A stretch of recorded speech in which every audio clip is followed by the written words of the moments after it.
Alright, so Miki. Hopefully this works this time. I've had some camera issues.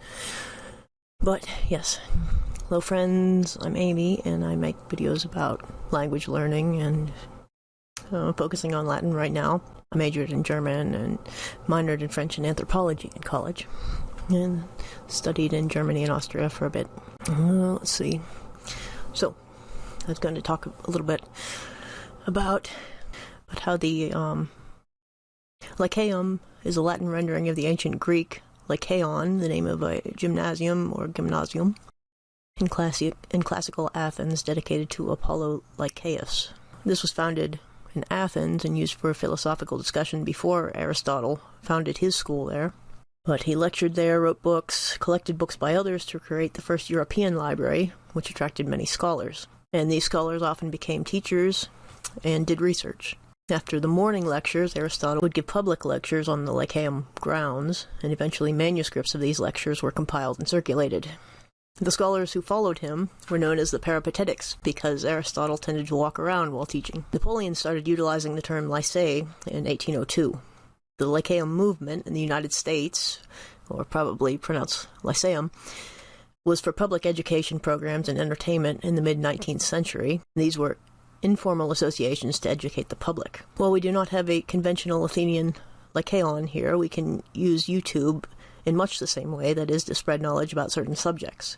I would compare it to the Roman forums as well, and this is also where we get the term internet forum. While entertainment has its purpose, YouTube also gives us the possibility to spread knowledge online in a free sort of way, and with Patreon to help support those of us who are buying books and materials with the intention of distributing the knowledge in them online for free, which is sort of what happened in ancient times, when there would be time for the paying students, and then later there would be a time for, the public to come and listen to lectures and ask questions, or what have you, or debate philosophy, as it were.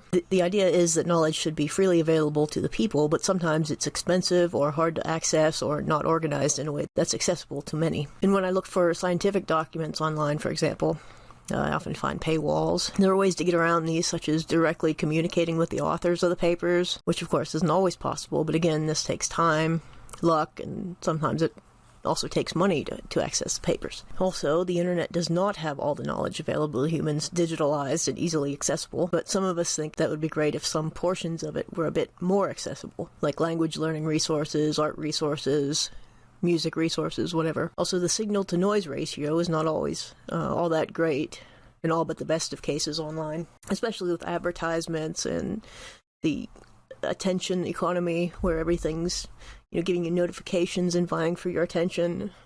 Also, what did Marshall McLuhan mean when he said that the medium is the message? The medium in which we consume the message shapes our experience of it.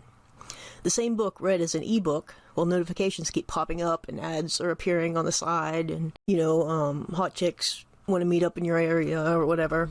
This is not the same experience as reading the exact same book and no interruptions. And this is also why I have a separate writing desk with a typewriter and laptop, which is not connected to the internet. There is a writing desk over there. That's why I have a separate desk over there with a typewriter and laptop not connected to the internet to write on without notifications or a nagging voice in my head telling me to check my email or whatever. And this doesn't mean that the internet is bad. It just means that advertisements and notifications can hijack our attention and keep us from getting as much out of things at times. So, which is why being mindful of these things can help.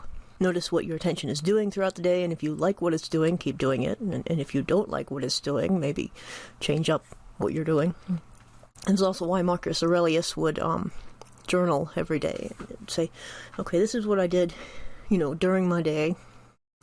Here's what I did well, and I'll keep doing that.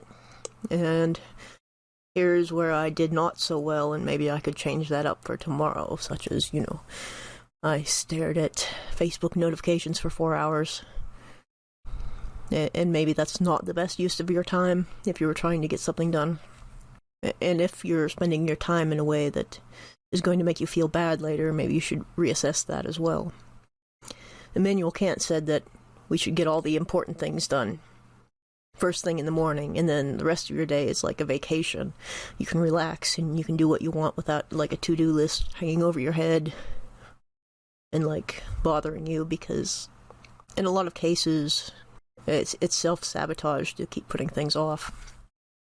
And once you've already crossed off everything on your list, you can do whatever you want now. Stare at memes for 4 hours, whatever. And self-awareness also extends to YouTube. There are entertainment videos that are fun to watch, cute cat videos, and so on. But I like to make sure some of it's at least educational or challenging or in some way. So I watch a lot of language and history videos, anthropology videos, paleontology videos, and so on. There have been some YouTubers I think have made good arguments about the cost of education in places like the US and the UK, such as Abigail Thorne, who has stated in past videos that her whole point in making a YouTube channel was to share education which she got in university for others who may not be able to access it. Dr. K from Healthy Gamer GG said something similar recently in a short about how education in the United States is largely gatekept for those who can afford it. And I would point out that lyceums and universities in ancient times, not to be confused with the lycees or lyceums in modern times, which are something else, but the classical lyceums would have the paying students, and then just sort of a free-for-all, everybody come and learn and discuss things after hours. And I think some things could be learned from that model, because education helps you to make sense of the world and participate in society more meaningfully. And this benefits society as a whole, and shouldn't just be for people who have a lot of money or people willing to go into debt for the rest of their lives for it. And education is also shamed sometimes, depending on what you study. Even one society would benefit from more knowledge about certain topics. If it's not profitable, people will say, people are stupid for studying it, rather than saying our society should put more funding into certain areas, or people should be more curious about the world.